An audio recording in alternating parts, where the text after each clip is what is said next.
কবিতার নাম তাল গাছ, লিখেছেন রবীন্দ্রনাথ ঠাকুর। তাল গাছ এক পায়ে দাঁড়িয়ে, সব গাছ ছাড়িয়ে উঁকি মারে আকাশে। মনে সাত কালো মেঘ ফুরে যায়, একেবারে উড়ে যায়, কথা পাবে বাতাসে। তাই তো সে ঠিক তার মাথাতে গোল গোল পাতাতে ইচ্ছাটি মেরে তার।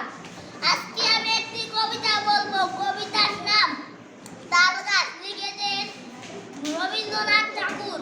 তাল গাছ এক পায়ে দাঁড়িয়ে, সব গাছ ছাড়িয়ে উঁকি মারে আকাশে।